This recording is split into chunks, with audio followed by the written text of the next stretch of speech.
Before I snap a picture and put it on social media, anybody don't want to be in. I ain't get no. I don't want to. Just making sure. I ain't get no.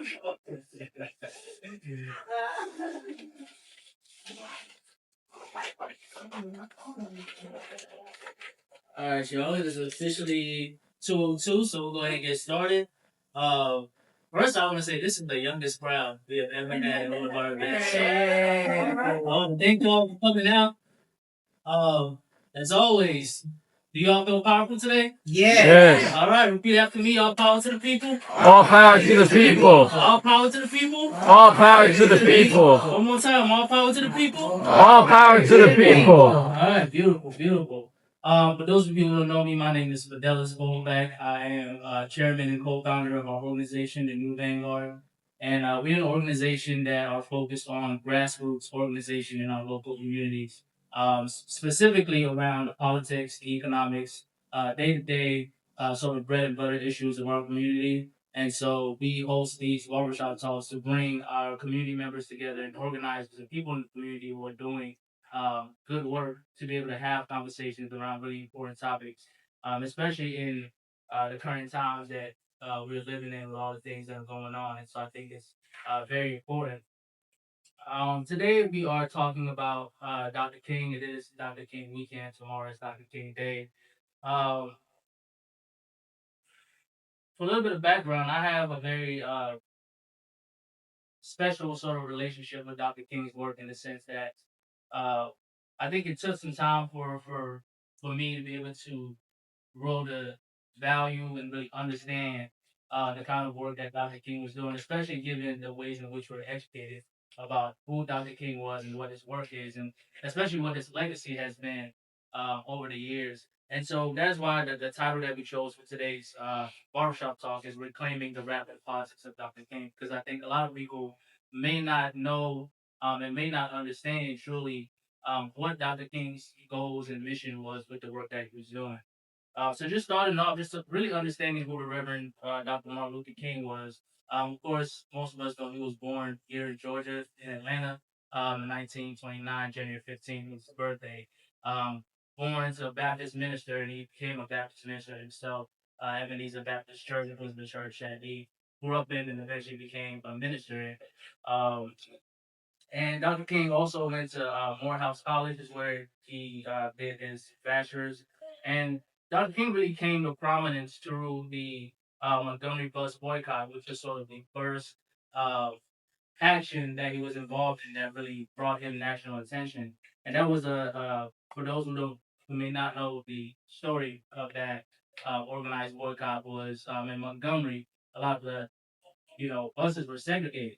And Dr. King and other organizers went down to Montgomery to organize a boycott to desegregate the buses. And so that boycott lasted over 380 days, 385 days. And so in that movement, as with a lot of movements, as we know, a lot of the folks who were taking buses were elders. So elders were the leaders of that movement at the time. And Dr. King was about 26 when he got involved. So just think about how young that is and leading something of that magnitude.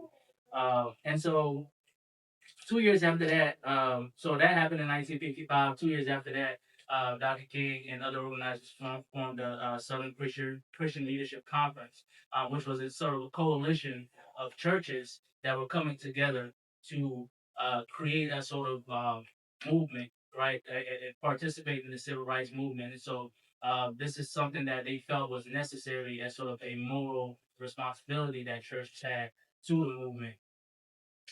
Dr. King, spends about 5 years down in Montgomery, and then in 1960 is when he returns to Atlanta. And when he returns to Atlanta, he participates in a bunch of different sit-in movements, especially many that were led by students at the time.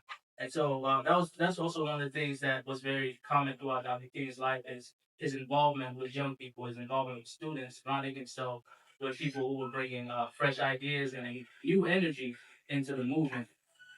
And so as Dr. King returns from about 1961 to 1963, he participates in different racial desegregation movements. So you have the Albany movement that happened in 1961, and then down in Birmingham in 1963, you have that movement there as well. What also happens in 1963 is probably what Dr. King is most known for, the March on Washington, right? So that march originally was called the March on Washington for Jobs and Freedom. And that's important because later on in 1968, Dr. King was planning a second march on Washington because the first march on Washington sort of got derailed from its original purpose, right? And that had a lot to do with the politics of the time with uh, the Kennedy administration sort of having some doubts and some fears around King's involvement with communist politics and things like that. And so they wanted to be able to, in order for them to support a civil rights legislation, they asked for the focus of the March on Washington to change. And so that's where Dr. King gets his big, famous "I Have a Dream" speech that everyone knows. So in 1964, that's when we get the civil rights legislation that's signed by Lyndon B. Johnson. Um, 1965, Dr. King goes down to Selma, Alabama. And so this is where we have the march and the Edmund Peters Bridge that happens. Before that, you have what's called Bloody Sunday, which was the first time the march was attempted, and the protesters were met with violent force from local law enforcement and also state law enforcement as well. Now, in 1966, I think this is where we sort of see a lot of the changes that happened in Dr. King's politics. I think this maturation, right? One of the speeches that we have printed out today is a speech called "The Three Evils of Society." The first time Dr. King gave that speech, he talked about the first time he was ever moved was when he was giving a speech in Chicago in 1966. And the young people in Chicago had booed him against that. That had never happened to Dr. King before. And he said that the reason they had done that is because they felt that they had followed him and they had believed in this dream he was talking about that, once this civil rights legislation is going to be signed, things were going to change, right? And young people were not seeing that change happen.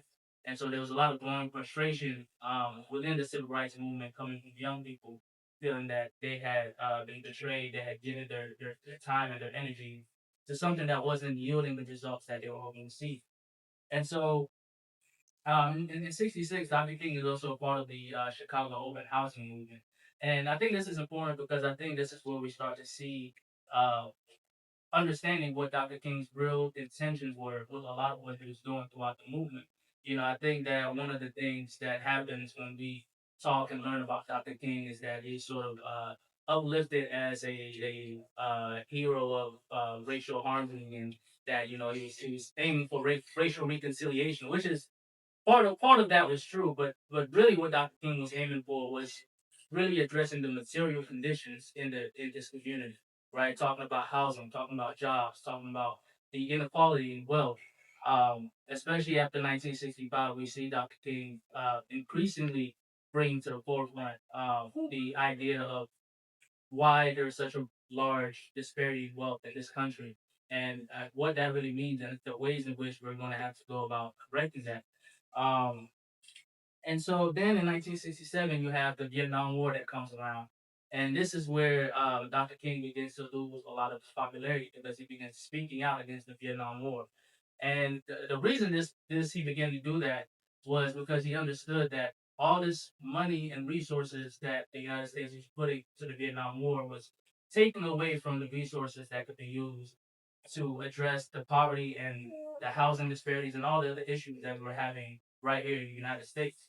And so for him, he talked about it as a matter of conscience, as there's no way that you could go out here and march against segregation and then have to segregate his own values when thinking about the war. You have, at the time you had young black and brown men that were being sent off to go die in the war, and they couldn't get, fair housing. They couldn't get good jobs right here at home where you could send them off to go die. Dr. King talked about the fact that, you know, uh, all this money that's being taken away, being put towards the war, and really what was the war going to accomplish in terms of the well-being, of this country and people around the world. And I think at the time you also see Dr. King really taking on a really internationalist perspective, where he's talking about the injustices that the United States is committing in other countries as well, and talking about the fact that you have similar movements with the same values as the civil rights movement happening in other countries. He talked about the revolutions that are happening all across the world and how the movement in the United States has to support those movements that are happening across the world. And so Dr. King is starting to make at this point in time in his life a lot of different connections between what's happening outside of the United States and what's happening in the United States as well. And so in 1968, Dr. King is assassinated in Memphis, Tennessee, and at the time he was there to support a worker sanitation strike. All right, and so before he got to the last speech that he wrote that he was supposed to give in Memphis was "Why America May Go to Hell," and he never got the opportunity to give that speech. But the speech we have it printed out as well. It's a speech where he talks about all the different things, all the different reasons why he feels that the soul of America has been tainted, right? Why the soul of America is deteriorating because of all these different things that are going on. And so he also is talking about in a way uh, a new generation of politics that is coming out of the movement.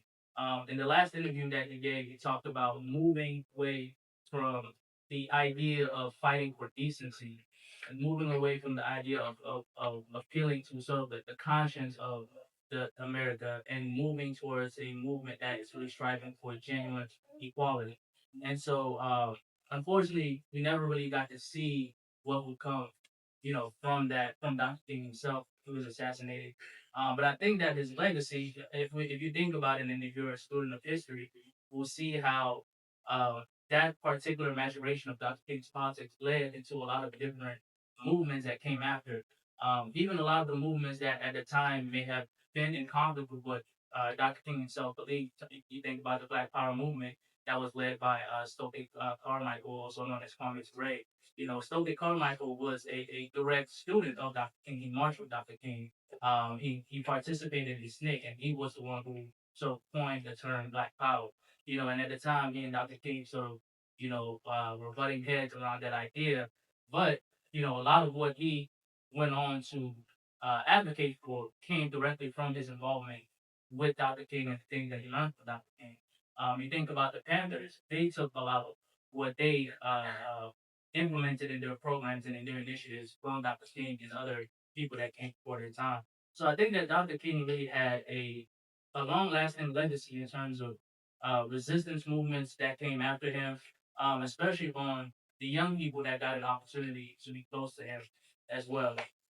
And so I think it's interesting that in a way, as we, I start celebrating uh, Dr. King Day, thinking about how a lot of the things that Dr. King was advocating for are never really brought up in the conversation, the bigger conversation that we tend to have around Dr. King. And so, that's what I refer to sort of like the whitewashing of Dr. King, where, they sanitize him to make him an American hero and make him, more palatable to the American conscience. But Dr. King is very critical of America. He was very critical of both parties in the political system of this country. And so I think that it's I like to compare it to sort of, if you think about what the Roman Empire did with Jesus, right? They persecuted him, killed him, and then made Christianity their state religion. Same thing. They persecuted Dr. King, they killed him, and then now they make him an American hero. But how can you really trust that they are going to live up to the values of this man that they uplift as some sort of a national figure? And so I think that it's really on us as community members, as grassroots organizers, as people who truly want to carry out the values of Dr. King to reclaim what it is that Dr. King really stood for. And so, to me, the process of reclamation comes in different steps and different forms. The first thing is the unlearning and relearning. Unlearning the things that we've been told about Dr. King, unlearning the things that we've been told about the civil rights movement, particularly. And being able to really get into studying and relearning for ourselves and taking Dr. King for his own words, more importantly, and not allowing our understanding of Dr. King and his philosophy to be filtered through the American lens and filtered through, the sort of filter of American institutions as well. And I think that that's one of the reasons why, we, like with the readings that we printed out today, these are some of the speeches that you never really hear people talk about when it comes to Dr. King. You hear about I Have a Dream. You might hear about his letter from the Birmingham jail. But other than that, you really don't get to hear much about the other aspects of Dr. King's philosophy as well. And so, as I mentioned, the second part of that, as we are learning and relearning about Dr. King, is taking control of the narrative. I think, especially now, with the way that narrative has become a big part of the way that this particular administration is operating, and the way in which it shapes people's understanding of what is right and what is wrong. Um, I think that we cannot allow for. I think even last year, after Charlie Kirk was killed, they tried to compare him to Dr. King, saying that he was like a Dr. King of it, but there's it's things like that when you allow this country and this the things that this country has done, when you allow them to control the narrative of our leaders, of our heroes, they can take the images and the life and the philosophies of our heroes and really pervert them into a way that it can twist the understanding that people have. And if you don't know any better, that's propaganda that you can easily fall victim to, right? And so, even, Dr. King has children that are living, and every day, every year, they have to continuously make sure that their father's legacy is not being twisted, and their father's words is not being used for purposes other than what he would be standing for. Uh, and the third thing I put on here in terms of reclaiming the legacy and the work of Dr. King is being able to carry the work forward. I think that a lot of times when it comes to the ways in which we learn about leaders, the way in which we learn about movements, right, is there's always the idea that once they accomplish something, that the work is done, right? And we learn the way we learn about the civil rights movement. It kind of ends with the passing of the civil rights bill in 1965. Um, but if you really want to look at the span of and how expansive the movement was, you could argue that that movement carried well into the early 90s. You know, and so the work is never really done. There's never really a stopping point to the work that needs to be done. And being able to carry the work forward, to me, the way in which I think about it is one, going back and really looking at where Dr. King left off. There are a lot of things that I'm sure Dr. King would like to accomplish that he didn't get a chance to accomplish. And a lot of things that the movement would have hoped to accomplish that they didn't get a chance to accomplish. And so, with a lot of the things that we're dealing with today, it's sort of a reflection of the fact that a lot of that work was not carried forward. A lot of people did not take the opportunity to pick up the torch and continue to move forward in the way that Dr. King and the leaders of the civil rights movement were. And so I think in order to be able to really honor the legacy of Dr. King, it's about asking ourselves what is our responsibility right now, today, as things are going on. And a lot of times, I have this discussion with many people. It almost feels like we're behind the curve in a lot of ways, right? It feels like we're having to play catch up because for a long time you have people who they're looking at the situation and not really taking it as seriously as I think that we should do, or thinking that well, if we wait until the midterm, we wait until the next election comes around, we can fix whatever's going on. And the thing with that is, if you take anything from Dr. King, is understanding that politics is an everyday job. Dr. King didn't just get up and hit the streets when it was time to vote. He didn't just get up and hit the streets when even something really big was on the news. It was an everyday thing that he was involved with.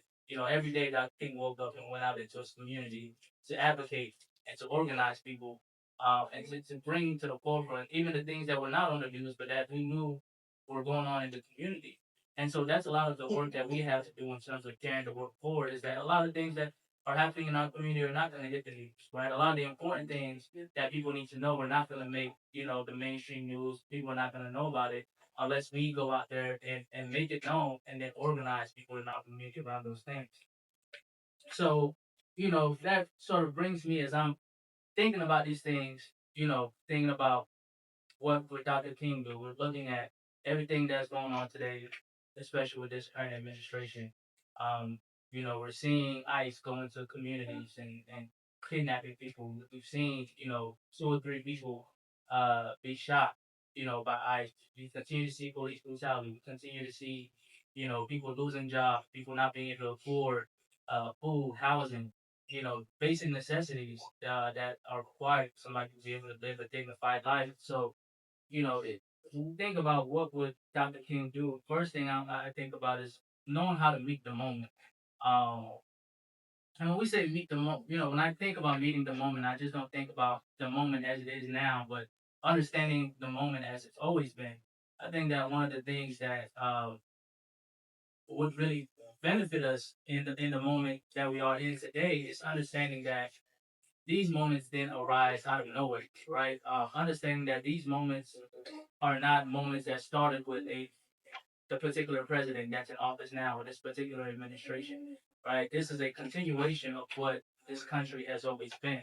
And a lot of discussion that I see happening now that I find to be a little bit mind-boggling, right? People are comparing ICE to the Gestapo of 1940s Germany, right? When we don't have to go to Germany to find an example, a comparable example of what's happening now. We can go back to slave catchers in the early days. We can look at the police and the way that the police has always operated in black and brown neighborhoods, right? We can go back and look at how Arab and Muslim Americans were treated after 9/11.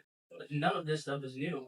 America put immigrants in concentration camps before. They did it to the Japanese. They did it to the Native Americans.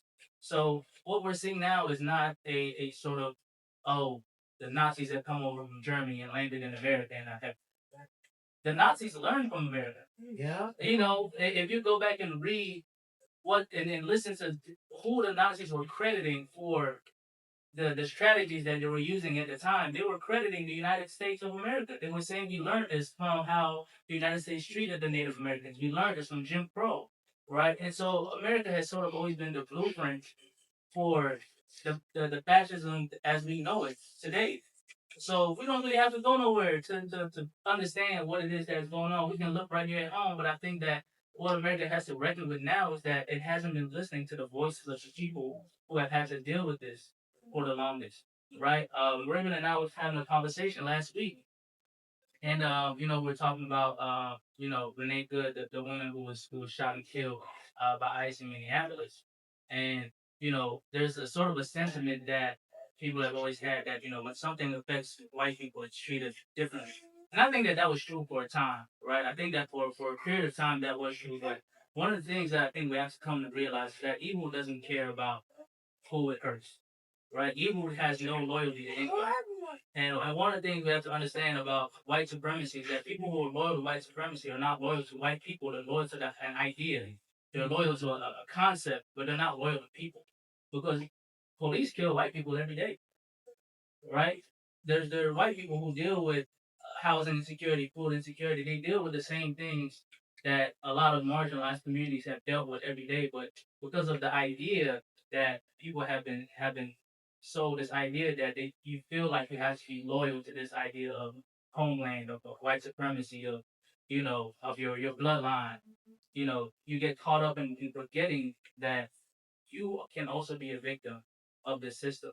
Malcolm X once famously said, chickens come home to roost, when JFK was assassinated. And this is exactly what we're seeing now. And we're seeing that there's no loyalty in what's going on. And so the best thing that we can do is understand that if there's no loyalty into what's going on, then we have to understand that we have to really meet the moment in terms of educating people and recalibrating the way that we are analyzing this moment. People have to stop being surprised at what this country is, and saying that, oh, this is not the America that I knew. Many of us we've known this America, and so there are a lot of us that are not really surprised as to what is happening, in this moment. And so I think that the more we continue to delude ourselves, it's sort of an illusion that's going on, the less effective we're going to be in being able to fight it. And so the second point I have on here is, in terms of thinking about what Dr. King would do, politicizing, organizing, and mobilizing. Um, that's sort of my motto when it comes to a lot of the work that we do. And the reason I think that's important is because, when we have sort of these really tense moments in our country, in our community, people are looking around trying to figure out where are the leaders, right? where are the leaders? Where's our Dr. King? Where's our Malcolm X? Where's the this and that? Um, People have to understand that leaders don't come out of a vacuum. Leaders don't sprout out of thin air, right? Dr. King was existed in a space of activism his whole life. His father was a leader in the community, right? You think about the sort of ways in which the church operated back then. The church was a space that developed leadership, and so that's a lot of what we are missing today is spaces that are intentional about developing leadership. Good, great leaders are made; they're not born. Right? People can be born with characteristics that make them better for leadership, but they still have to be developed over time. And so I talk about, in the same way that, in the summer we got basketball programs, we have summer camps, football camps, all these different things. Where are our political education camps for young people? If you're expecting young people to grow up to be the future leaders of your community, what spaces are you creating for them to be able to develop that leadership? Yeah.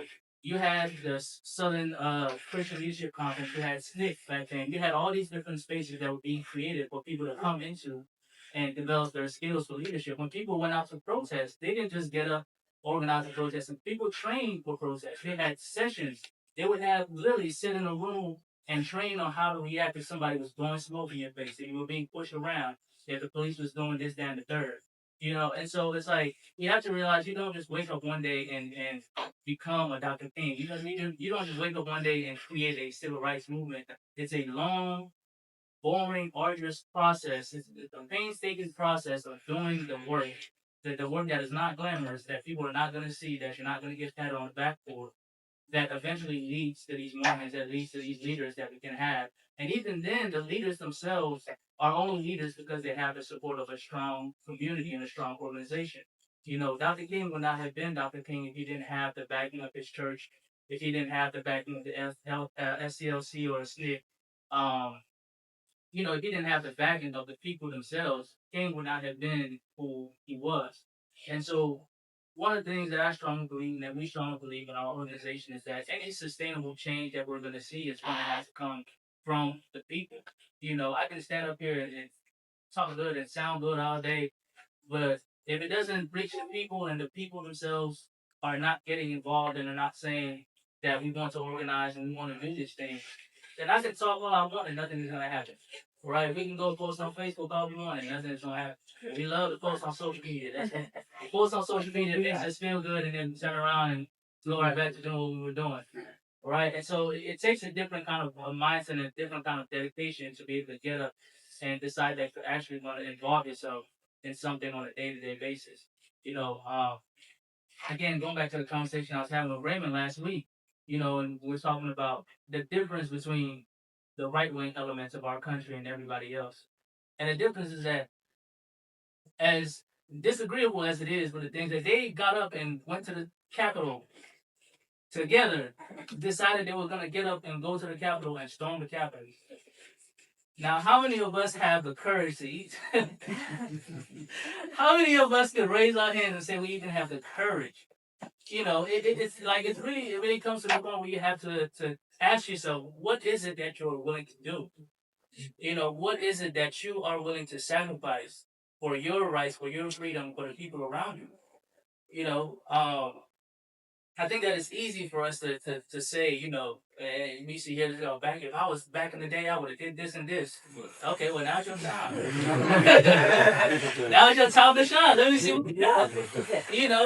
I mean, and we've experienced it. Something happens and everybody's mad about it, and we say, okay, we're gonna do something. We put up a petition, and we say, okay, we're gonna go down to City Hall. We're gonna go down to the county commissioner's office, and and then 3 people show up. But we had 50 people who said they was ready to go. You know, and so it's like people really have to ask themselves, and with everything that's going on now, what is it that you are really willing to do to make sure that the things that are happening now do not continue to happen? Because it's going to take a level of sacrifice that I think a lot of people have not seen and have not had the chance to experience firsthand in a long time. I think that a lot of us have gotten entirely too comfortable, and we think that, we can wait until the next election there might not be a next election. I don't know how y'all feel about it, but if this administration is willing to send, if this administration is willing to send military and National Guard in the cities, I think that we got to take the situation a little bit more seriously than you know what I'm saying. That we're really taking it. So and so that's one of the things that I think that as I've studied the work of Dr. King is that was a question that he was always willing to ask himself, and he was always willing to ask the people around him. You know, Dr. King was willing to put himself out there. He was willing to take those, that brutality from the police, and he was willing to put his life out there. The amount of times he got threats. Dr. King was stabbed. A lot of people don't know. Dr. King, before he got shot, Dr. King was stabbed a few years earlier. During a book signing, and so even understanding the danger that comes. Uh, with making that decision for yourself. And the same thing when you're organizing. I think that it's important to understand that the importance of organization. Change does not happen if we're not organized.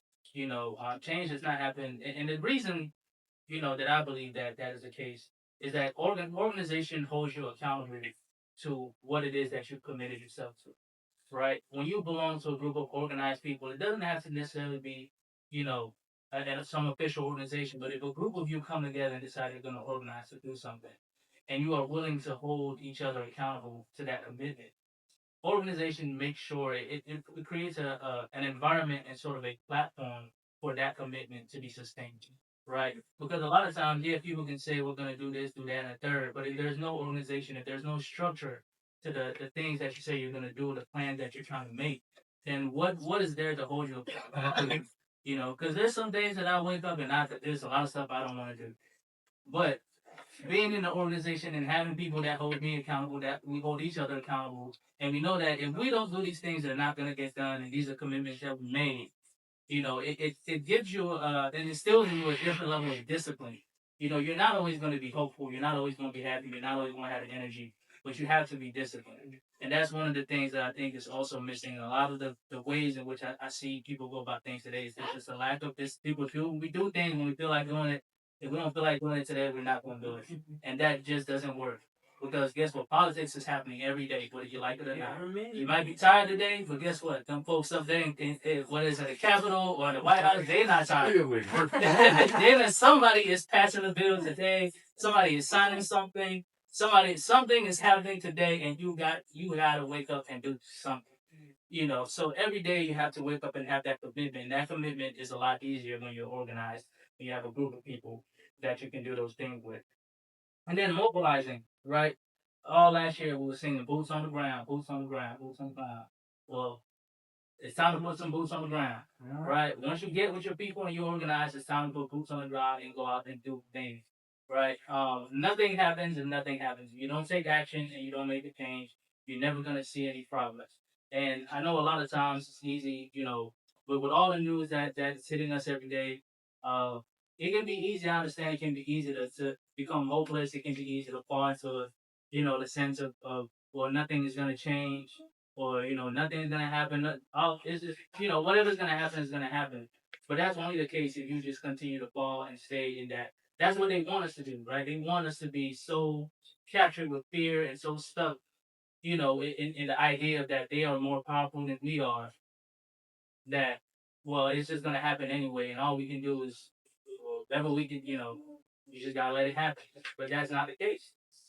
And so we have to mobilize, and whatever that mobilization looks like, it can be what we're doing here today, right? All of you got here today and decided you were gonna come here and we're gonna talk and have this discussion and y'all gonna listen to me, talk about these crazy ideas that I have. But you mobilized, you came and we're in this room together and we're having this conversation, right? And so it's the getting up and doing the thing, that is really that step that's gonna take us closer to the vision and the changes that we want to see. And so the third thing here, escalating our rhetoric and our tactics. When Dr. King was going to give the speech in Memphis, Tennessee, to the sanitation workers, one of the things he was going to talk to them about was escalating their tactics, right? Because at the moment, they were planning for a strike, but he was planning to tell them that if this strike doesn't work, that there's going to have to be a complete stop of work. I mean, everybody in the city will need to stop working to really cause a disruption in the system so that you all are heard. And so I think a lot of times that's one of the other things that people are afraid of is the idea of being disrupted, right? A lot of people are not comfortable with disruption. A lot of people are not comfortable, and a lot of times when we're taught about Dr. King, we're taught that, he was just easygoing, just not, non-disruptive, just peaceful, kumbaya type of fellow. Dr. King was one of the most disruptive leaders they had of their time. Dr. King was always calling for disruption, and that was the tactic that he used. Right, it was disruption. If we can disrupt the flow of things, especially when it comes to the economics of the system, if we can stop the buses from making money, if we can stop money from going into these jobs, if we can withhold our labor, right? We can cause a disruption large enough to cause people to at least rethink these things that they are doing. We can at least cause them to rethink segregation. We can at least cause them to rethink, paying people a non-livable wage. We can at least cause them to rethink, you know, uh, uh, the underfunding of our schools, or the substandard housing that they continue to give our people. We can at least cause a stoppage and a rethinking of all of these things that are going on. But if you don't disrupt anything, then you're not giving anybody a reason to rethink what they're doing, right? And so we have to understand that disruption is one of the best things that we can do, and one of the best ways that you can escalate whatever it is that your strategy or your tactics are. If it's not disruptive, it's not going to cause any change to happen. And so that is a lot of what Dr. King was doing later on in his career, and even early on, it was all about disruption. And so we have to think about that in terms of what our goals are, and what are the tactics that we want to employ. And so with all that said, of course, as I've experienced before, you talk about all these things, and somebody's gonna have that one person. Well, what are you doing? What you got going on, right? And that's a valid question, right? You gotta talk the talk, but you also gotta walk the walk. So the first thing I want to talk about, and some of you, if you all have attended our talk before, engaged with us throughout last year, one of the things we did last year was create what we call the People's Platform and the People's Program. And what the People's Platform was is, and what it is essentially a 10-point platform of community demands that we created with community members around the issues that they felt were the most urgent issues that needed to be addressed in our local community. Now, the reason I felt that it was important to do something like that was because a lot of times when we get together and we want to do something, we have a problem we want to address. It's important to have guidelines. It's important to know what is it that we're trying to address, right? Okay, you can say housing, for example, is an issue. That's great. Okay, how do we go about addressing this housing thing, right? So the People's Platform gives us sort of a roadmap in terms of these are the things that people want addressed in this community, and now we can go back point by point and really dive into, okay, what is our strategy around getting this addressed? What are our thoughts of who do we need to talk to? Who do we need to disrupt? Who do we need to make mad for something to change? Right. And so alongside the People's Platform, we also created the People's Program. So the platform is these are what the issues are. The program is this is what we're going to do. And again, it's about having a roadmap that sort of sets out. I'm really big on writing things and putting things on paper and making things clear, having a strategy that you can go through. And so the program is about what it is that we are going to do, right? So whether that is doing events like this, whether that is getting people to go down to the council and commissioners meetings, make their voices heard, whether that is making sure that you're going out into your community and reaching people. Last year we had the Baldwin County Listening Project, which is a group that is committed to addressing housing concerns currently in the Milledgeville and Baldwin County community. And we had a press conference on the steps of City Hall, and that was a really big thing because people came together for months to organize, to reach out to the community members, um, to make the community members aware that there are other people out here that are concerned about housing and that we're wanting to do something about it. And then we had an action that we took, which was the press conference, right? And then there's going to be more things that come after that. And so the people's platform and program just sort of sets out a vision for these are the things that we want to address, and then it also gives us a long term sort of platform to work through, right? Understanding that, okay, this ain't something we're gonna fix today, and if you want something to fix today, this is probably not the thing for you. If you're not committed to being in this for 5, 10, 15, somebody asked me one time, they said, are you really willing to commit the rest of your life to something that you will never see change? And I said, yes. Because somebody before me committed their entire life to something that they never saw change, but I got to see change in my lifetime, right? And so there's a saying that says that the person who plants the tree is not the one who's going to get to enjoy the shade. And so also there's a level of selflessness that has to go into the work that we do, understanding that we may not be the ones to benefit from the fruits of our labor, but if you care enough about the people around you and the generations that will come after you, then this is something that is going to matter to you and that you're going to commit yourself to. We also do a lot of work around border security. In 2024, I started a community garden here at Baldwin County. And since then, we helped start a few other community gardens and we volunteer at a lot of other community gardens as well. And the importance of that for me was that uh, understanding that, eventually these systems that we are depending on they're going to fail. That's just one of the inevitable realities of what we're dealing with. And when these systems fail, what are the safety nets that we have in place to make sure that our communities are going to be okay? When it gets to the point where people can't go into the grocery store anymore because the food is either too expensive or the grocery store might have moved out of your city, uh, how do people eat? How are people taken care of? And I think that it's important that we start thinking about how we as community members begin to come together to take care of each other. Because I think that we really underestimate the fact that between all of us, there's enough talent and there's enough resources to make things happen, right? And the only thing that's really missing is the commitment. And I think that the creation of the community garden is a sort of a testament to that because at the time that I had the idea, I didn't have any land. I didn't know where I was going to get land. I just knew I wanted to do a community garden. And so I sort of put the idea out there, and then somebody reached out to me and said, hey, I have some land for a community garden. And as we build a community garden, I don't have any money to do any of this stuff, right? But people are reaching out to me. They're saying, I hear about what you're doing, and I want to help. And so you have community members that see something in progress and they become invested and they say, well, what can I contribute? Because we haven't gotten, I don't think, a single monetary donation, but we've got people that come and volunteer their labor. We've got people that have built things for us.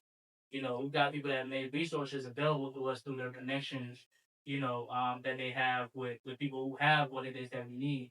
And that's sort of the way that, to me, community comes together to get things done. It's not really about whether you have the money. It's about what are you willing to do it, and let's figure out what everybody has to bring to the table to get it done. And so as we've grown these community gardens, I think that to me the most important thing we've grown is community. There are people who have come to the community garden that we wouldn't know each other with a can of paint. That now it's like they're looking forward to. Sometimes they reach out to me before I even get a chance to. So what's the next thing? When they start to get back to the garden. All right, don't worry, y'all. It's cold right now, but we gonna get back out there soon. So it's become something that people have really, really committed themselves to. And it's been beautiful to see because it really gives you a lot of hope to know that people really do want things to change. They just have to. The thing has to be there. People say build it and they'll come.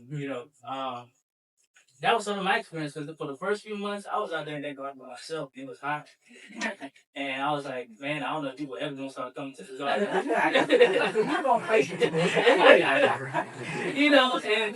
then then I get a few people. You get one or two people that start coming, and then as the word spreads, people start showing up, and so that's giving me a lot of hope, and that's sort of what has kept me going. In terms of uh, the things that we are doing in the community. We also do these barbershop talks. I met Raymond. When did you meet Raymond? Yeah, I was in college. Yeah, just players. Yeah, like 2017. So I met Raymond like 2017. Somebody else was doing barbershop talks. Dr. Little was doing the barbershop talks, and so we were coming and we were having those conversations. And, yeah.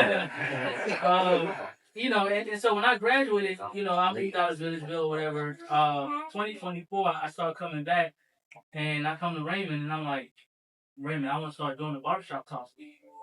At the time, Raymond, he didn't believe me. He's like, okay, And so I came back like every day for the next 2 weeks. I was like, Raymond, I really want to do these barbershop talks. Like, what do we need to do to make it happen?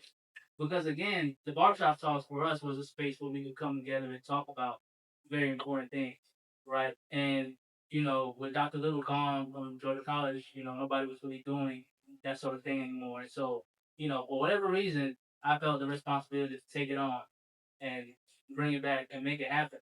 And so, once Raymond finally saw that I was really serious and we started going, we used to get maybe what, 2 or 3 people? 3 people in the room. 3 people in the room.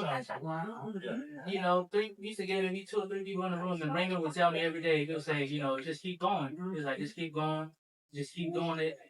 Once the word gets out there, people will start coming. And I remember the first time, it was actually last year when we did the first Dr. King thing, we had maybe like 30 people in the room. And that was the first time we had a full room like that, and that's again, you build it and they'll come. And back to my earlier point of, we just need to have the spaces for these things to happen. You know, uh, Another way we're trying to create space for those things to happen, we do a book club. We have some flyers for the book club up there. Um, because we feel that it's important. It's important to do the work, but you have to know one why you're doing the work. And you have to understand the work that was done before you started doing the work, right? I think one of the things that I really value is having uh, a strong foundation with the elders in my community, the people who have lived through things, seen things, done things, people that I can lean on to say, this is something I want to do. What kind of advice can I give? But also at the same time, for those of us who may not have that, history is a way for us to do that. And so education, I think, is a really important aspect of the work that we do.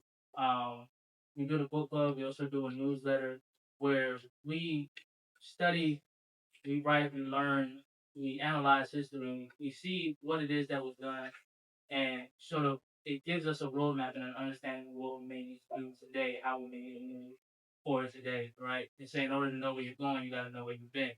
And so it's always good to go back and get that knowledge, from past movements, past leaders, past situations, people who, have done the work that you're trying to do, and to learn from them as well. And so there are many more things that we do, and I think one of the things that I really want to uh, make happen this year is really get more people involved. Really get more people to come out, not just to the barbershop talks, but to the garden, to our county commissioners meetings, to our city council meetings. You know, um, let's really sit down and organize and understand what is going on, and understand and come up with what it is we need to do to take care of our community. Because the way that things are moving, the direction in which this country is headed, uh, things are escalating at a rate that I don't think we've seen in a while. And I think that right now there are a lot of people who are fearful. Uh, there are a lot of people who don't know what to do. And I think that we have a better opportunity now than we have in a long time to really do something about all of these different issues that. And so we say all that to say, in honoring Dr. King and honoring his life and in honoring his work, I think the best way in which we can go about doing that is really getting involved, really getting with each other in the ways in which King and his contemporaries did, and organizing around the key issues in our local community. We're not going to be able to fix everything at once, but we can start with something, right? They started with the buses, and then they worked their way up to legislation. So we can find whatever our Montgomery bus boycott is going to be in Milledgeville and Baldwin County. We need to find that in 2026, and we need to act on it, and we need to build from there, right? So we have to start setting the foundation, start really laying the stepping stone for the bigger change that it is that we're going to want to see. And it's going to take time. We're going to have to be committed to it. But as someone who's been doing this organizing thing for a while, I'll tell you, when you do the work, change does come eventually. And a lot of times it comes a lot quicker than you anticipated. So I wasn't 2 years ago. I wouldn't have not have expected this many people in the room, and here we are with. And this is the youngest crowd. I'm telling y'all. Before it was mostly our elders, and I'm happy about that. I'm happy that our elders show up and they can look at a young person like myself and respect what it is that I have to say. Um, but our young people, man, it's our time. We really have to take things forward because we're the ones that are gonna have to live with whatever consequences of whatever happens next, or whatever we let happen, or whatever we make happen. We have to live with those consequences, and our children and our children's children will have to live with those consequences. And so, um, with all that said, I've done enough talking. So I want to open up the floor to conversation, uh, thoughts, questions, anything that we want to share with each other uh, about Dr. King, about whatever's going on today. It is an open, safe space for conversation. Uh, I like when you were talking about how I guess some of the stuff Martin Luther King got whitewashed and that we don't talk about some of the radical things that he was doing. And I just remember reading a while ago that like he was also going to churches in the morning and like stapling like banners and posters saying that they were blasphemous because they weren't doing enough as a church for the community and the people. And I just thought that was like a good thing to add that he was a radical person and really uh, did things that most people wouldn't do to have his voice heard. Yeah, and he did something he got directly from the original Martin Luther, the Protestant reformer, which is where he gets his name as well. How y'all doing? One thing also, and again, thanks so much for this. Again, Fidelis and New Vanguard, excellent work as always. And now it's been wild actually. We've been coming down here for a year, or a little bit more. It's like, okay, time is moving. Something else with the King also I think is important to understand. And Fidelis and others agree and know this as well is and one of the genius of this colonial system is that it's got us believing in heroes. I mean, I know we like Avengers, I know we like our DC comics, I know we like all these things, and it's built on that foundation. And I think what's important with King is that part of why he turns to the Vietnam to be critical of it, in part, yes, was his own person, but also the young people abandoned him. He was forced to do so, or else his word would have meant less in the community of the young people who he was trying to speak to. You see, so the movement pushed him. Right, Coretta Scott King had already been at protests actually in the anti-Vietnam movement before him. Right, even the March on Washington, Malcolm has an excellent critique of it in the Ballad of the Bullet, and that was shameful to him. He was embarrassed, you know what I mean? And then also as he got more progressive, many of his friends, quote unquote, the NAACP had at the time, Roy Wilkins, Uncle Roy as they called him, and others of the Big Six also abandoned him. Because now Lyndon Johnson at the time was very clear. You don't talk on international issues, and then we'll allow the local things to continue, right? And many of them did that, right? He broke from his colleagues in Congress. He broke from them. You understand?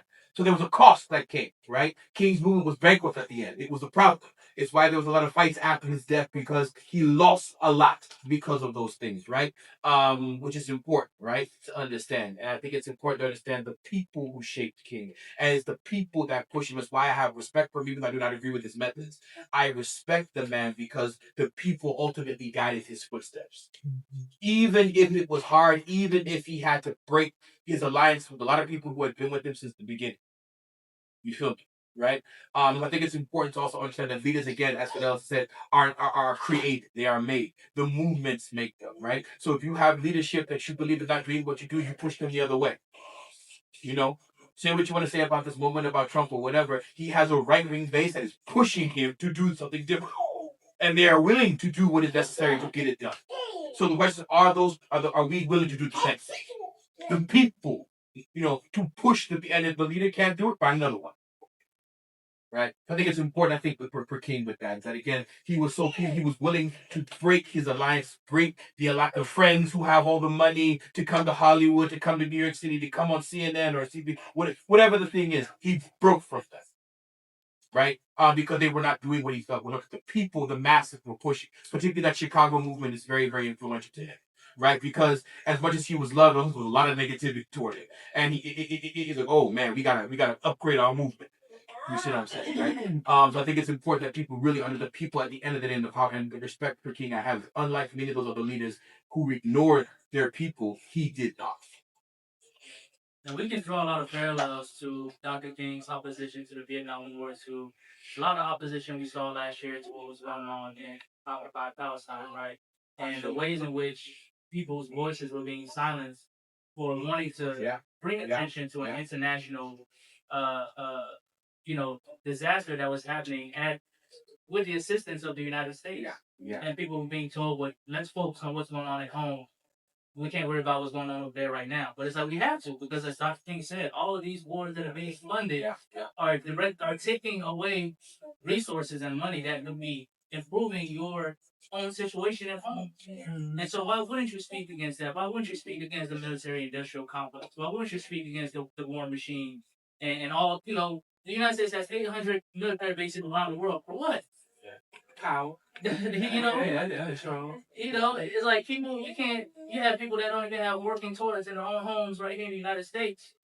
And we continuously pay our tax money to fund a military that takes up most of the national budget. So it's important, as Carmen has said, that these international issues are also connected to the things that happen right here in our country and in our community, because that is what is taking up the resources that could be going towards taking care of you and your community. And so, Dr. King, just like with a lot of, folks last year, and you have a lot of people walking back a lot of their statements now, people who at one point were saying defund the police are no longer saying it. Those people were pushed by the younger crowd. Young people were pushing those folks to take on more progressive and more radical perspectives, And so we have to continue. We can't, we have those moments. We can't let that pressure just die out. We have to continue, as you said, to push our leaders to take on those more progressive stances, and that's the only way things are gonna get done. And so that was a very important point as well to bring up. And this year, our family, we'll have a chance. We're going to Memphis, Tennessee, so we'll have a chance to see exactly what the museum of Martin Luther King. And man, I wish this was next year. I have a whole lot more to discuss with you guys. Yes, I'm excited. right, we're gonna do another one next year. Yeah. Yeah. Anyone? I know y'all got a lot of things to say, man. Oh, I have something. Yes. So something that I've been thinking about a lot, to what you were saying about like fear and how as long as we all stay scared, it's a lot easier to control people. They'll let things just slide. I think like something that's really important, something that I've been trying to figure out for myself is that like when other people do something and they're making a stand or making causing a commotion, how to keep that going yourself. Because I think like a lot of people, like myself included, get really worried about potentially endangering yourself more or endangering other people, especially if you already look vulnerable from the outside. So if anyone has like any, I guess, advice or things to say about like how to train yourself to be more disruptive and how to not let yourself just get like stomped over. I can start. I'll say this. Um, I think the danger that already exists at a base level. I personally, it's really the only thing that silence gives you is maybe a little bit of time. So it's never a matter of if, just a matter of when. And I think that one of the things that I have learned over the past couple of years is you have a better opportunity of protecting yourself by taking a stand than you do by just maybe shying away from it. George Jackson once said, we're all gonna die anyway. Why not die fighting? You know, and so like for me myself, I'm an immigrant, and seeing a lot of what is happening right now with ICE, and the Department of Homeland Security, I could choose to not do the things that I'm doing. I could choose to not be out in the community. I could choose to not say the kinds of things that I'm saying, because it does sort of heighten your visibility, heighten your profile. I've had people say to me, maybe you shouldn't, make it known that you are an immigrant, but it gets to a point where it's like that. It sort of becomes you begin to self censor yourself. You begin to sort of silence yourself uh, before the machine even gets a chance to do it. And I think a lot of times that's what they're depending on. They're depending on people to think about self preservation so much that it it sort of freezes you. Uh, and I think it's also one of the frustrations that I think a lot of folks in the black community have had lately, because a lot of black folks feel like you know black people have always been at the bottom of the totem pole socially, economically, politically, and yet have always been at the forefront of movements. All right. And so, although I'm not one to believe that we should sit out anything at the moment, I understand why people feel that way, because the most vulnerable people are always the ones that tend to put themselves at the forefront of the movement. But usually that's because we have the most to lose, but also the most to gain if things go right. And I think that the advice that I would give to you is understanding that, again. I think that silence or sort of self censure or holding yourself back, it might buy you a little bit of time, but over that period of time, the level of harm that could be coming down the line will grow exponentially. So it's like, would you rather deal with it right now, while it may be something that you can still handle and take face on, or would you rather give it time to grow and become a beast that can't be pulled back? Um, and I think the same thing as like what we see going on right now with ICE is like, are we gonna wait until they are literally walking people into concentration camps and gas chambers again to do something? And at that point, it's like, if you don't have a spine now, you're never gonna have a spine. You're not going. If you don't have a spine now, when things get worse, your spine isn't gonna magically appear, and you're gonna be able to do something. So I think it's definitely a difficult situation, because you know um, self preservation is sort of like our initial instinct, and I think that if you're somebody who wants to be disruptive, you sort of have to get over the want of self preservation. But that's also why it's important to be organized. That's why it's so important to have people that you organize with, because it's not something that you're going to be able to change yourself. And you also want to have a support system and a safety system. You want to have people that if something happens to you, they know where to find you. They know how to come help you. They know how to protect you. Um, and so I definitely wouldn't recommend putting yourself out there alone. Um, And if you're not already part of an organization, finding an organization or starting one, and really having people that you trust that you can do that work with, because that's the best way you protect yourself by protecting others, and sort of building that uh, mutual protection, with each other. I think that that's the best way to go about it. But yeah, that's the best advice I can give. What made you come today? I'm with Debbie on her farm, and she said that this was happening, and so Well, I would suggest just get out there and get involved. yeah. Like if you're not gonna plan on starting anything yourself, like the new Vanguard, just listen to where they're going and what they're doing, and just I'm quite sure that put her in no situation where and just get involved. Just put one foot in front of the other one. Just to say the same way when you talk to your friend, you was able to just say, "This is where I will go." You didn't know, but you ain't. This is your first time getting there. You didn't know what to say. But now that you're here, it seems like it's a whole lot bigger. So just get involved. One foot in front of the other and make it happen. Uh, Confidence and trust is gonna be gained, so you're gonna have to train. So, me and my counterpart right here, we did 20 some odd years in the military, so we already had that coming in. So my advice to you is being young is to take small steps, right? You and a group of your friends find something in the city in this county that you disagree with or you see could be the not near the house, right?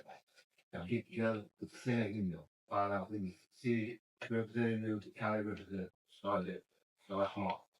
And you'll start seeing your traction, and then you gain confidence. And then action will follow that. Come to the meeting, all three of y'all. Speak on it. Do it multiple times. Do it multiple times. Do it multiple times.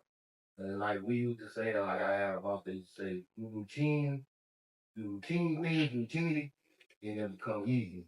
Then you're following the road, and you become part of the entity that get broke, and then y'all go together, y'all get traction, and then the threat to you or you will have more security for what you're doing. But y'all got technology at your belt right now, so you can shield yourself by saying emails and not being out and being vocal and having a face to it. Right. It's a little more intimidating. But so you just starting out and email, you CC a couple people, they don't respond to you, see them again, they don't respond. Now you got a paper trail that's showing, hey, you haven't responded to me. Why haven't you? And then it'll be the problem. But just keep doing what you're doing. It's gonna be scary, but got a lot of people around you that care about you. You see, point it out. I think this is a good group here. Killing himself. Yeah. Yeah, I met Mr. Liggins as a county commission's meeting. You know, I remember the first time I went, and it was either him or his wife that went up and said something. And me and Liam, we looked at each other like, we gotta go talk to them. And we ran down on them after the meeting. We gave them a flyer. We said, come to this thing we doing it. And now we work together regularly on different things, on things going on. We inform each other. So, like you said, it's about becoming a part of something where that the other people that are involved are also going to protect you. There's a strength in numbers, and there's a strength in knowing that you got good people around you. So like you said, just starting small, doing small things, and building up. And as you build up your confidence to do it grows. So it's intimidating. Like when I first started doing this stuff, it was intimidating, and then once you get involved and you got you really got people that are in politics and involved in politics that start looking at you and talking about you and calling, and it's like, okay, it's getting real, you know what I mean? But I think that as we did little things to work up to it, my confidence grew, and I, you learn how to handle situations that you go through things as well. So everything that he said, I think is on point as well. So I want to piggyback off of building your confidence. How Fidel is open this book with the affirmation of, do you feel powerful, and all power to the people. You get in the mirror and speak that over yourself. This what is going on right now is not just a physical war, it's a spiritual war too. And it can break you, that fear and whatnot. It is power in numbers, but it's also power in speaking life and speaking protection over yourself. So when you get to feeling insecure, remember to ground yourself in the work, and don't ever put more on yourself than you can bear. You are one person, Don't always be trying to micromanage and do everything, get your group and, delegate some things and whatnot, but just always know why you're doing what you're doing. Yeah. Good afternoon, everyone. Gail Young. I just want to piggyback on what Ms. Whitney said, what Del said, what you just said. And, leadership is very important. First thing you have to do is you have to lead yourself. In order to lead yourself, you have to know yourself. To that own self be true. You have to know what makes you afraid. Fear can keep you alive. Fear is something that, if you're afraid of something, you're more conscious of something, you're more diligent, and you're more able to protect yourself and others. So you really do have to have that spiritual peace to know who you are, to know what you are willing to die for. And that's something Dr. King spoke about. He spoke about this later in his life when he was leading the Chicago movement and when he was leading a march in Mississippi. And everyone was turning on him, like the young man was saying before.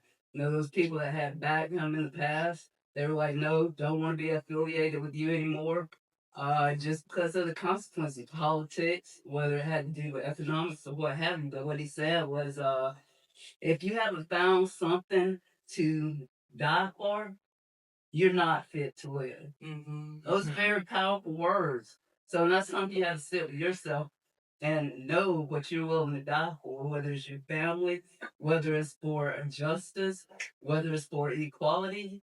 But a big concern that I have today, uh, and this is just whether it's listening to the news, being in spaces like this, or seeing that there is not more outrageous things that are going around, seeing that right here in this room, there are not more people that look like me. And when we talk about those people that are impacted, the most vulnerable, the people that have been through things in this country, it's very scary that we can think that this is happening to them over there. Years ago, this was people that look like me in the streets having dogs attack them, having hoses put on them. And just because they could not even fill up the jails anymore because they were packed. So those were the techniques and tactics that they were using at the time against people who look like them. So when I see or hear people saying, well, those are immigrants over there, and that's not going to happen to me. And, if they'll do it to them, they'll do it to you. And that's the thing that we have to remember. And like you said, those we cannot wait until it's at our doorstep. Our vice president of the United States, a country that I fought for or stood for and fought for the rights, was in the Persian Gulf, in other countries standing to watch. This man says that they're gonna go door to door, knocking on people's doors. These are our rights. We've seen our rights taken away from us with the Voting Rights Act. Those pre-clearance things that were done before, and the historical states that were oppressing our people. That was Shelby versus Holder. That part of civil rights or the Voting Rights Act has been removed. I mean, that's a big deal. They're talking about birthright citizenship. I know that, hey, that's those immigrants over there. They don't, you come here and have a baby. They don't deserve to be here. That is how black people in America got our rights to be citizens in this country. Birthright citizenship. So when we think about those things, even LGBTQ rights and what they're doing right now, trans athletes in female sports, you might not agree with that, or you might agree with that, but at the end of the day, it's about rights.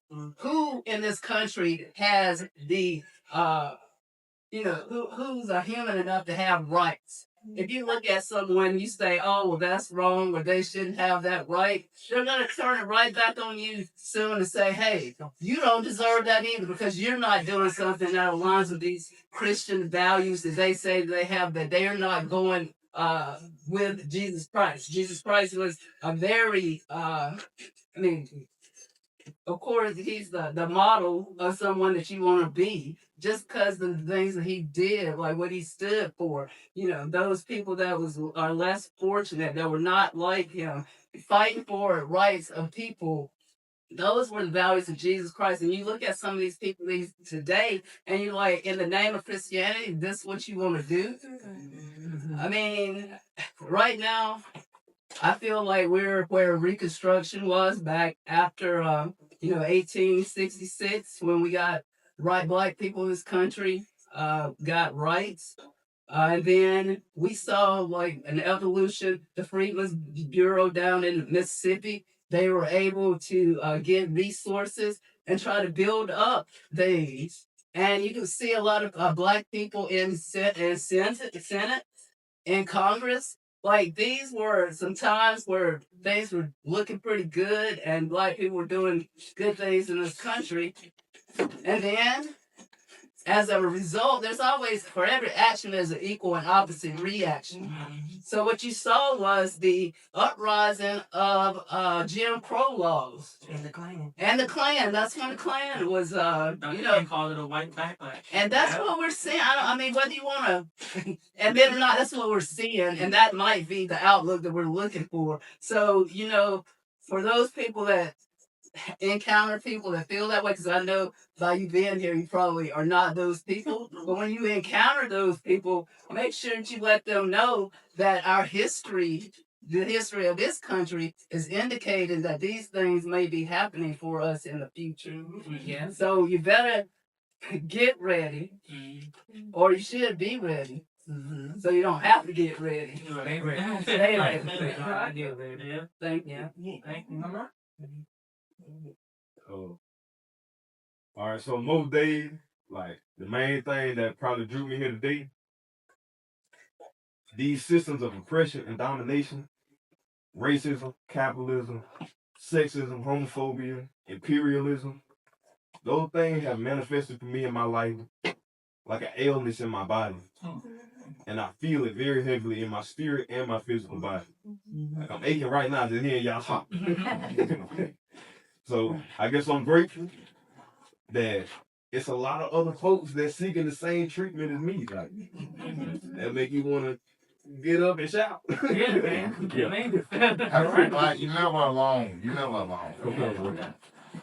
Ain't nothing weird about you. Yeah. You're never alone. There's always somebody going through the same thing. So, look. And I also say, like, it weigh on you heavy knowing that when you look around and you see all this crazy stuff going on, first of all, it ain't that crazy because they've been doing it for a minute. It might be at a Like I said, you're never alone. You're never alone. There's always somebody going through the same thing. That's it. Alone. But it's all interconnected though, because I'm seeing a lot of, we want to tackle this over here, we want to tackle this over him, but the interconnection is where you gonna see the change at. Like, oh, I'm glad to hear y'all talking about so many different things, cause it ain't just in one faction of life. It's every faction of life. Today, before, and after. Like, Yeah, and to your point about things being interconnected, that's one of the main things that Dr. King was trying to drive home with his when he was protesting against the Vietnam War. Really getting people to understand that these things are interconnected. The wars that are happening abroad are a direct reflection of the wars that are going to meet us here at home. It's not America has bombed its own citizens before. This is not when I shot, that woman in Minneapolis. America has shot white people before. They shot students at Kent State University, white students who were protesting against the war. So that's why I tell people you don't have to look too far back in history to find that these things have happened, and some of these things happen, and we may have this a collective amnesia around our country's history, this country's history, and we may think because other people were like, oh, we had a black president, this shouldn't be happening.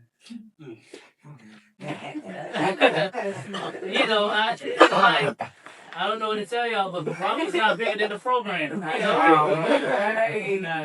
Like nobody's bigger than the program in this country. You know what I mean? And so the machine is always going to function. It does. And there are moments like these where people start to see it a little clearer.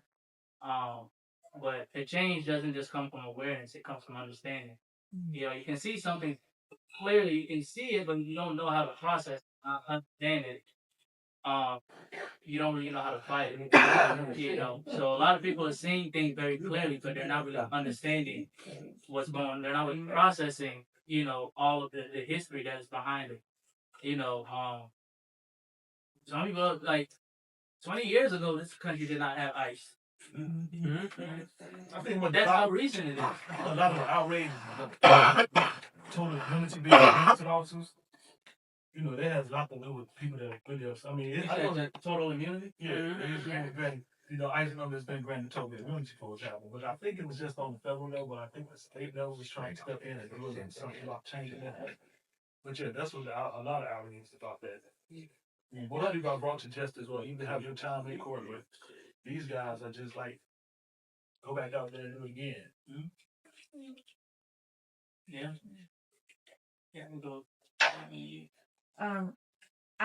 I really like this idea of interconnectedness, and so one of the reasons I really appreciate all that the new Vanguard is doing is because of the platform and how everything is laid out, and it makes total sense, and it makes connections between our material conditions, all these different, like you were saying, the imperialism, the history of this country, and so there's so many connections to be made, and that political education piece of the platform is so important and fits there with this idea of understanding. And so I really appreciate the new Vanguard for all of that, and that's part of why I'm supporting the group because of the um, because of that interconnection, and because we need to be in it for the long haul. And I'm a resident of Milledgeville, been here since 2002, and I'm planning on staying here, and so excited about the young people who are here today and are also very committed. So I appreciate that.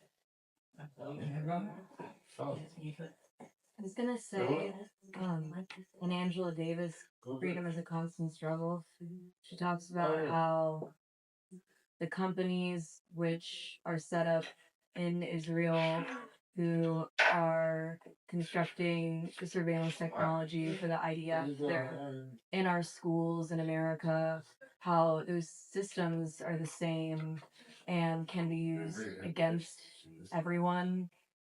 And I think what I kind of struggle with is everything feels like too big, and it feels like as a person you're really insignificant to do anything. And I guess I just wanted to put that out there because I don't really know how to confront that. I would say the way in which we confront that, one thing that we believe in, and that we're striving towards in the Youth Vanguard is helping people to understand that ultimately everything is made up of smaller parts, right? Even systems. So you as a person against a system, right? You feel really small and really insignificant. Now, if you and 50 other people come together, right, and you start like with us, our platform is mostly strictly a local platform. Even though we understand a lot of things kind of trickle down from the federal level, um, there's not much that we right now at the moment can do in terms of we can't go up against the federal government. But we understand that there are levels of government that we can go up against, and that is our local government. Now, one of the things that I always preach is the creation of parallel systems of power, alternative systems of power.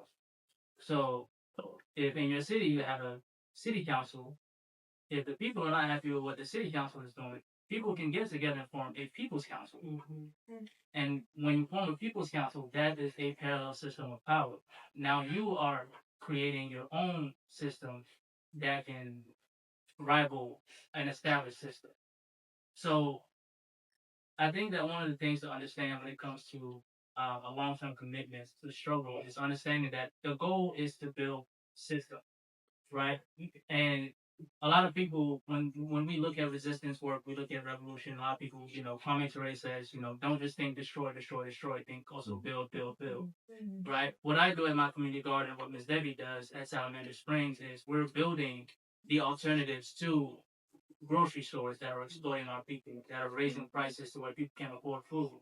So we're building something that is grassroots for the people, by the people, controlled by the community, and we get to dictate how food is produced and distributed, all that, right? And so it's ultimately about understanding that in order to defeat one system, you have to build a new one. Right. So you as an individual, you can't think about this work in terms of you yourself going up against the system. You have to think about how can I get with the people around me, my community, to build new systems that will eventually be, because again, these systems are going to fail. And I think that the question is not about if they're going to fail, because they are. It's about what happens in the aftermath when they fail, right? And the preparation that has to be done by us is building the alternative systems that are going to shield people from the harm that is going to happen when systems fail. When our healthcare systems collapse, are we going to have community clinics that are going to be able to take care of people, right? When our food systems collapse, are we going to have the community gardens? Are we going to have the co-ops in our community that are going to feed people, right? When our education system collapses, are we going to have the community schools that are going to continue to educate our children and the people in our community? So that's the way that I think that we in the new Vanguard have learned to think about it. That helps us not feel that sort of despair of feeling like we're going up against some giant thing. Because at the end of the day, that giant thing is it's made up of smaller parts, right?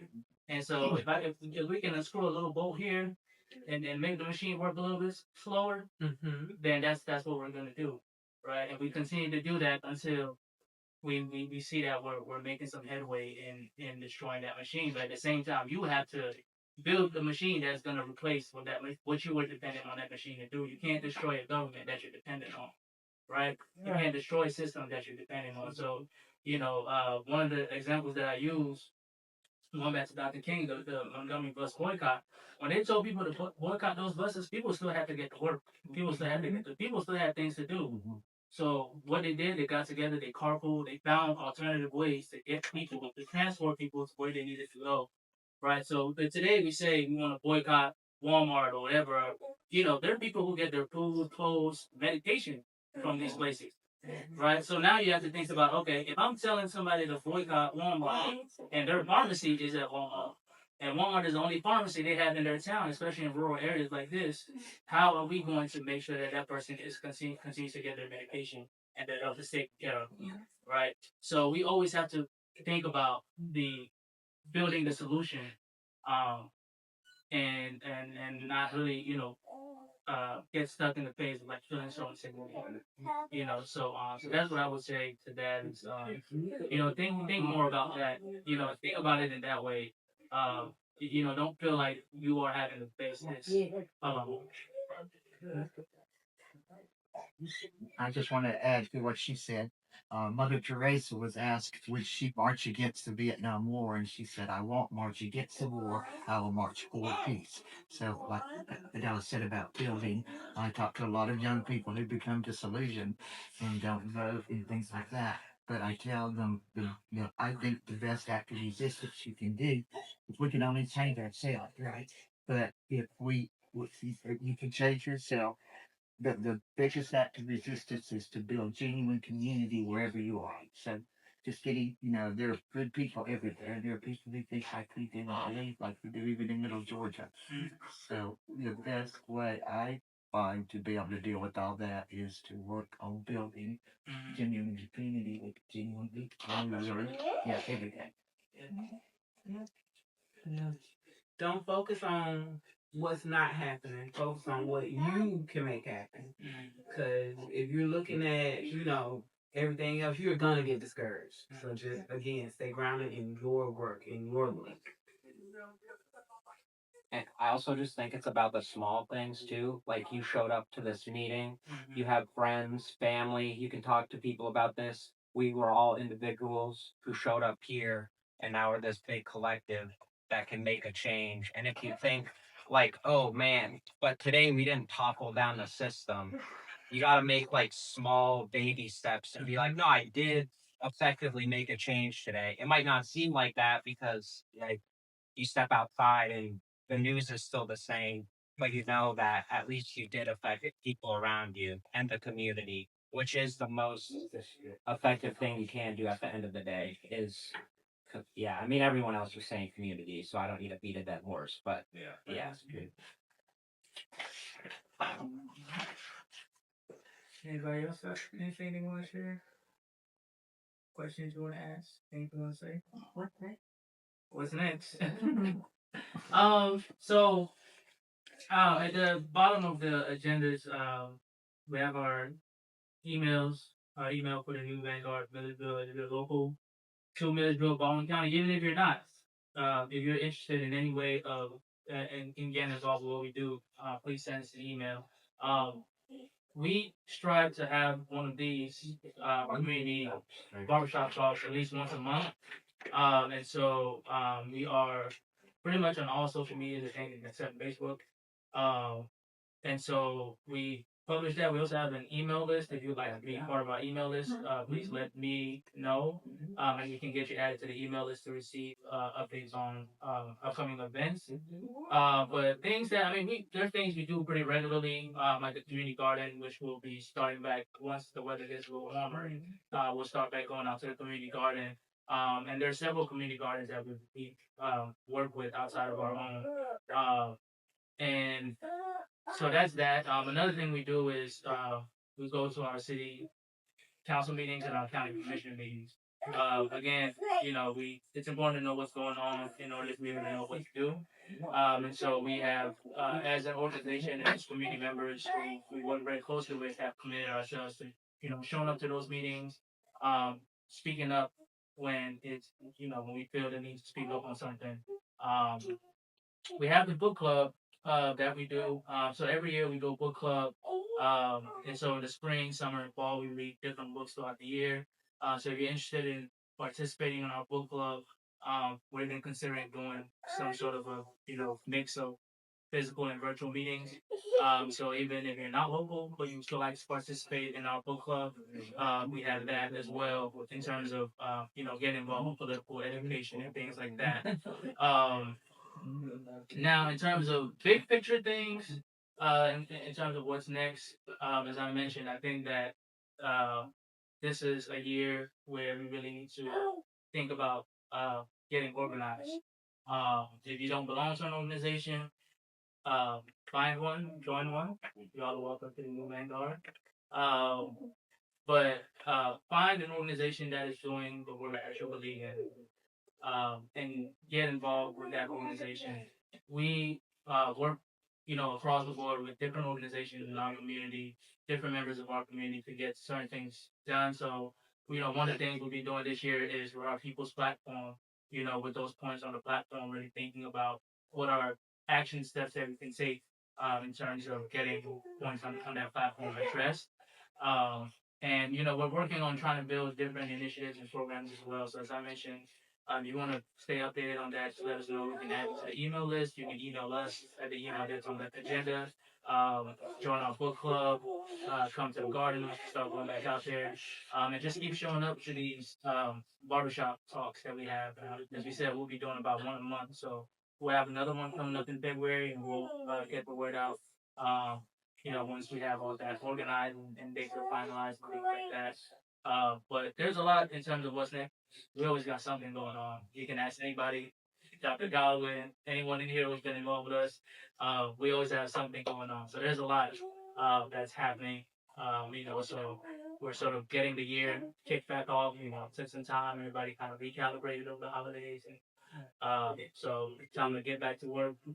So yeah, so just stay in touch with us, and we can always keep you all updated on anything that's going on. But yeah, I hope that answered the question. And show up to see it down south. Yes, yes. Down at the commissioner meeting. That's good. That's great. Absolutely. But yeah, anything else anyone who wants to share? All right. Well, thank you all for showing up. And hoping.